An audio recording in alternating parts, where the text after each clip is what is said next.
In 1944, a soldier smiled for a photograph. Decades later, modern technology would reveal that this smile concealed one of the most extraordinary secrets of World War II. Dr. Alina Vasquez adjusted her glasses as she examined dusty boxes at the National Archives of the United States in College Park, Maryland. A historian specializing in World War II, she had spent the last 20 years documenting untold stories of the conflict, especially those of Hispanic soldiers who fought for America. Dr. I found something interesting, her assistant, Carlos Mendoza, said, holding a box marked with the date 1944. These are photographs from the 44th Infantry Regiment that were never digitized. Alina approached with curiosity. The 44th Regiment was famous for being composed mainly of Japanese Americans. She knew it also included soldiers of other ethnicities. It was a complex chapter of American history. How many photographs are there? Alina asked, carefully taking the box. About 300. Some are in excellent condition. Others need urgent digital restoration. Alina opened the box and began examining the black and white images. Smiling soldiers beside Sherman tanks. Groups posing before departing for the European front. Casual moments in military camps in California and Texas. One photograph in particular caught her attention. A young Hispanic soldier in an impeccable uniform smiled broadly at the camera while holding something in his right hand. Behind him appeared to be a military camp, with barracks and other soldiers blurred in the background. This one is interesting, Alina murmured. Do you have the magnifying glass? Carlos handed it to her. Alina examined the photograph more closely. But the quality of the 1944 image did not allow fine details to be distinguished. We need to scan these at high resolution, Alina decided. Especially this one. There's something in this soldier's expression, as if he knew something we don't. 3 weeks later, in Georgetown University's digitization laboratory, Alina watched with fascination as the photographs came to life on high-definition screens. Modern technology revealed details that had remained hidden for decades. Look at this, called Jennifer Thompson, the technician specializing in digital restoration. The photograph of the Hispanic soldier is revealing incredible details with the 4800 DPI scan. Alina approached the screen. The image of the young soldier now showed details impossible to see with the naked eye. His uniform bore specific insignia, and the object in his right hand began to take shape. Can you zoom in on what he's holding? Alina asked. Jennifer adjusted the image, increasing the resolution in that area. Slowly, the object became clearer. It was a small notebook, and on the open page were what appeared to be numbers and symbols. This is strange, Alina murmured. Why would a soldier pose with an open notebook? There's more, Jennifer said, pointing to the background. Look at the barracks behind him. When I increase the resolution, you can see other soldiers, but one of them is doing something very particular. Alina squinted. In the background, almost imperceptible, another soldier appeared to be working with equipment that did not look common in a standard military camp. Could you print this image in high resolution? I need to study it more closely. Of course, Dr. Vasquez. There's something else you should see. Jennifer switched to another photograph from the same series. It showed the same camp from a different angle. In this image, several soldiers could be clearly seen working with sophisticated communication equipment for that era. What type of unit was this exactly? Alina asked, her scientific curiosity fully awakened. Alina spent the weekend in her apartment in Arlington, Virginia, surrounded by military history books and high-resolution printed photographs. There was something about the young soldier's smile that deeply intrigued her. What secret are you keeping? She murmured, studying the photograph for the umpteenth time. On Monday morning, she decided to contact Dr. Robert Martinez, a specialist in Hispanic military history at the University of Texas. If anyone could help her identify the soldier, it was him. "Elena, what a pleasure to hear from you," Robert said when he answered the call. "How can I help?" "I have a 1944 photograph of a Hispanic soldier who I believe could be from Texas or California. I need to identify him. Send it to me by email. I have a fairly complete database of Hispanic soldiers from that era." Elena sent the digital photograph and waited. 2 hours later, her phone rang. "Elena, this is extraordinary," Robert said, emotion evident in his voice. "I believe your soldier is Manuel Rodriguez from San Antonio, Texas, but there's something that doesn't fit." "What doesn't fit?" "According to official records, Manuel Rodriguez died in combat in France in June 1944, but your photograph is dated August of that same year." Elena felt a chill. "Are you sure about the dates?" "Completely. I have the Army death certificate and the letters his family received. But there's more. Manuel Rodriguez wasn't a common soldier. He had engineering training and spoke 5 languages: Spanish, English, French, German, and Japanese. His file was partially classified, which meant he had been involved in special activities." Elena looked at the photograph again. The soldier's smile now carried a completely different meaning. It was no longer the smile of a common soldier posing for the camera, but the smile of someone who knew he was making history. "Robert, I need you to help me investigate more about this Manuel Rodriguez. I think I've stumbled upon something big." The Pentagon building in Arlington, Virginia, had always intimidated Elena, but this time she had an official appointment. After weeks of paperwork and requests, she gained access to classified military files related to Manuel Rodriguez. "Dr. Vasquez, I'm Colonel James Peterson, in charge of historical archives," greeted an older man in military uniform. "I understand you're investigating Sergeant Manuel Rodriguez." "That's right, Colonel. I've discovered discrepancies in the official dates of his death and need to verify the information, Colonel." Peterson led her into a secure room filled with files marked classified. "Authorized personnel only. Dr. Vasquez, before showing you these documents, I must warn you that what you're about to see could change your perspective on certain events of World War II." Elena nodded, her heart pounding. Peterson opened the first file. Sergeant Manuel Rodriguez didn't die in France. In June 1944, that was a fictitious death created to protect his real identity. A fictitious death. Rodriguez was part of Operation Bernhard, an ultra-secret mission to infiltrate enemy lines. His official death was necessary so he could operate under a false identity. Elena examined the documents.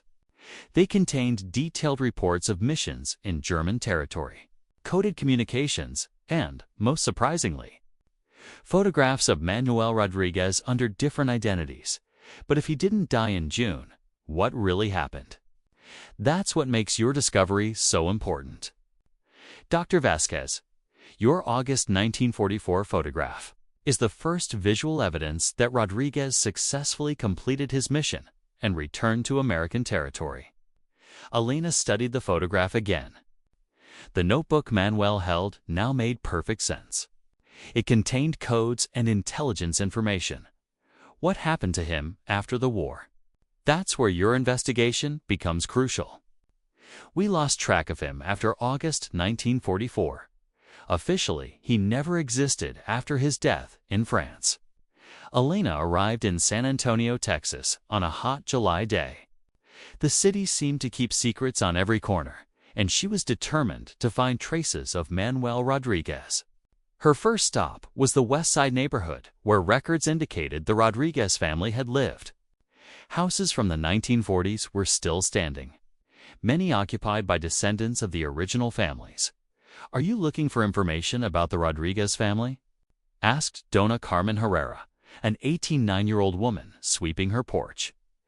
"Yes," Elena replied eagerly. "Did you know Manuel Rodriguez?" "Of course I did. Manny was my neighbor, a very smart boy, always studying. He went to war and never returned." The elderly woman sighed. "His mother, Esperanza, cried for him until the day she died. Esperanza died, believing her son had died in the war. Yes, poor thing.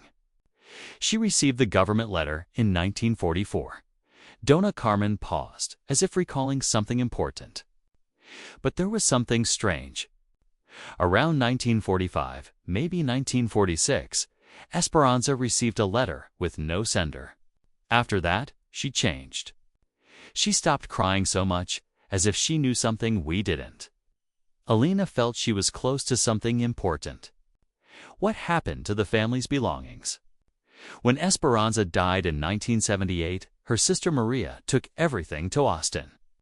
I believe Maria is still alive. She must be about 85. That afternoon, Alina drove toward Austin with her heart racing. Every kilometer brought her closer to solving the mystery of Manuel Rodriguez.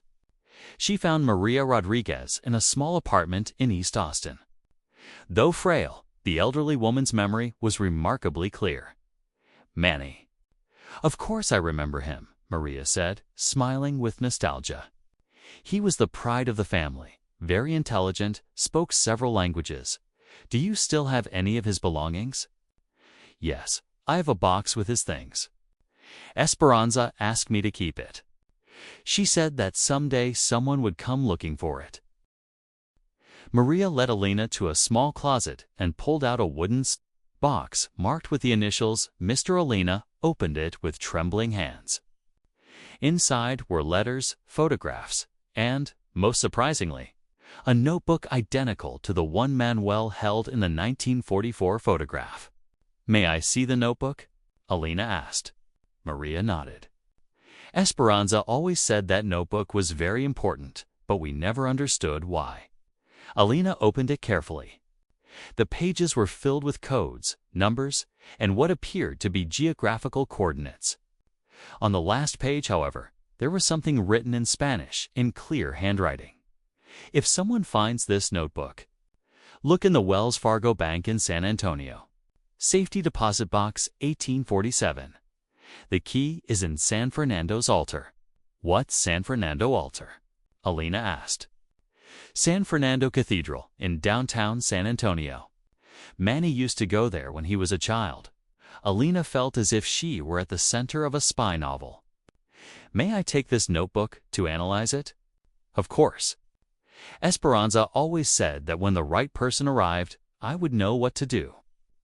That night, in her Austin hotel room, Alina studied every page of the notebook. The codes were complex, but she recognized patterns she had seen in military intelligence documents.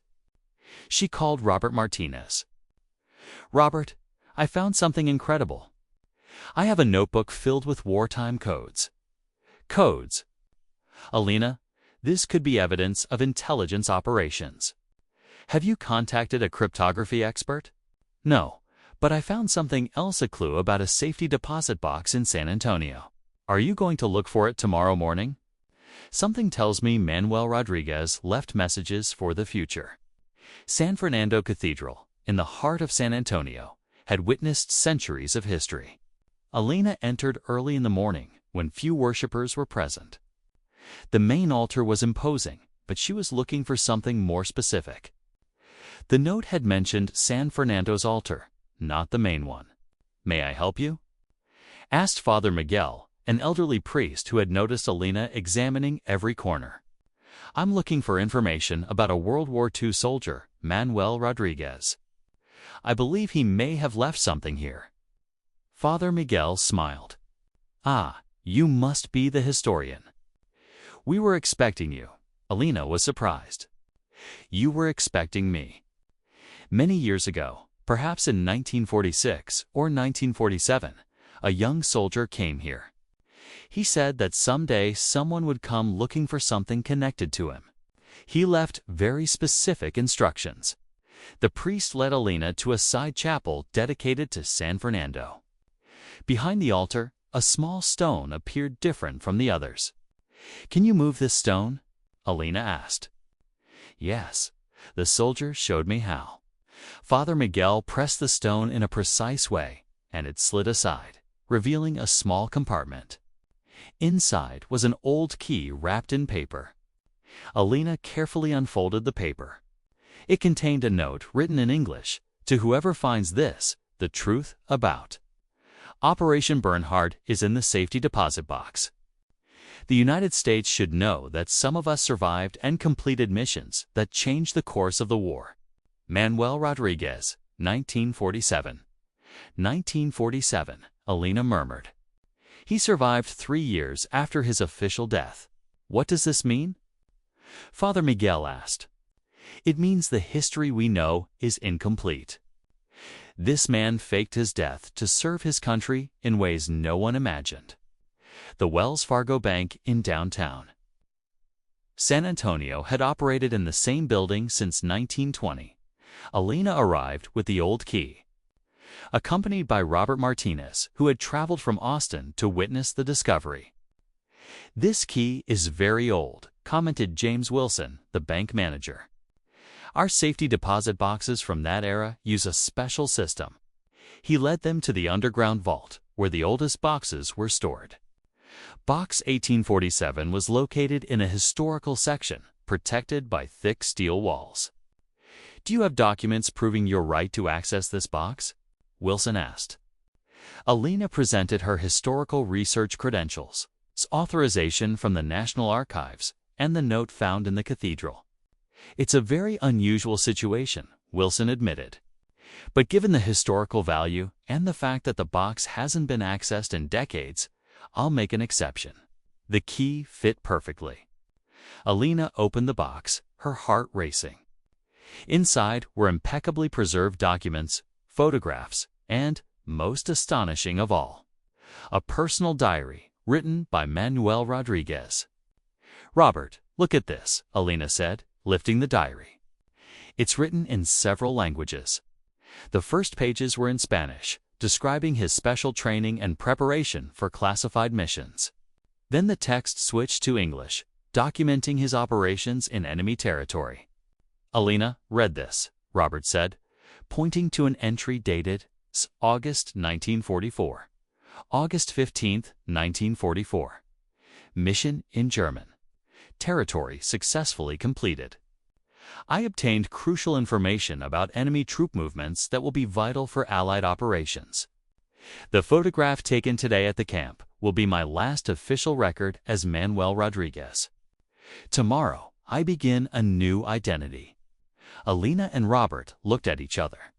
"The photograph," Alina murmured. He knew it was important. "There's more," Robert said, continuing to read. "It says the information he obtained helped save thousands of American lives during the advance toward Germany." Back at Georgetown, Alina worked tirelessly to verify the information in Manuel's diary. She contacted military historians, intelligence experts, and World War II veterans. "Dr. Vasquez, your findings are extraordinary." Dr. William Harrison of the Army Military History Institute told her over the phone. "We've verified several of the operations mentioned in the diary," Dr. William Harrison said, "and the intelligence provided by someone with the codename Eagle was indeed crucial. According to our records, Eagle was Manuel Rodriguez, but officially, Eagle never existed." Alina had spent weeks analyzing every detail of the diary. Manuel's operations had been fundamental to the success of several Allied missions. Yet his identity had been protected for so long that it had vanished from history. "What happened to him after 1947? Alina asked. "That's what makes your discovery so valuable," Harrison replied. According to the diary, Manuel settled in California under a new identity. He worked as an engineer and lived an ordinary life, unable to ever reveal his true story. Alina found the final diary entry, dated 1975. "It has been 30 years since the end of the war. My children grew up without knowing their father helped win the most important war in history. But someday, when they find this box, they will know the truth. The photograph where I smile at the camera is not just an image. It is the moment I decided to sacrifice my identity to save American lives." Robert called Alina soon after. "We need to find Manuel's descendants." They have the right to know the truth. I'm already working on it, Alina replied. I found a record in Los Angeles. Manuel Rodriguez, supposedly born in 1925, died in 1995. He had 3 children. His real birth year was 1922. He even changed his age for his new identity. Alina traveled to Los Angeles and stood in front of the home of Patricia Rodriguez Williams, Manuel Rodriguez's daughter. The 65-year-old woman received her with curiosity and cautious skepticism. "You're saying my father was a war hero?" Patricia asked, examining the photographs and documents. "He never talked about the war. He always said he worked in a government office. Your father sacrificed his identity to serve the United States in an extraordinary way," Alina explained. The smile in this photograph belongs to someone who knew he was doing something historic. Patricia called her brothers. Michael and David. When they arrived, Alina showed them everything: the original photograph, the diary, the classified documents, and the letters their father had left for them. "Did Dad write this?" Michael asked, reading a letter addressed to his children. "My dear children, if you are reading this, it means the truth has finally come to light. I was Manuel Rodriguez, United States Army soldier, but I was also Miguel Rodriguez, engineer and father. Both identities were real. Both were me. I hope you understand that I kept this secret not out of shame, but out of love for you and for this country." Patricia cried as she read. "We always knew there was something special about him. He spoke several languages, had extraordinary knowledge, but never boasted." "What happens now?" David asked. "Your father will receive the recognition he deserves," Alina said. "The Pentagon is reviewing his case for posthumous honors, and his story will become part of the official historical archives." Alina looked once more at the photograph that had started everything. Manuel Rodriguez's smile finally made complete sense. It was not merely the smile of a soldier, it was the smile of a man who knew he was changing history. "Do you know what's most incredible?" Alina said. "That photograph waited 75 years to reveal its secret. Your father smiled because he knew that one day, technology would allow the truth to come to light." 6 months later, at a ceremony in the Pentagon, Manuel Rodriguez was posthumously awarded the Medal of Honor. His photograph, the same one in which he smiled at the camera, was displayed at the National World War II Museum. The smile that had intrigued Alina now had its full explanation: the smile of a man who sacrificed his identity to save lives, trusting that history would one day do him justice. 75 years later, when historians finally zoomed in on that image, they discovered not only a forgotten hero, but one of the most successful intelligence operations of World War II.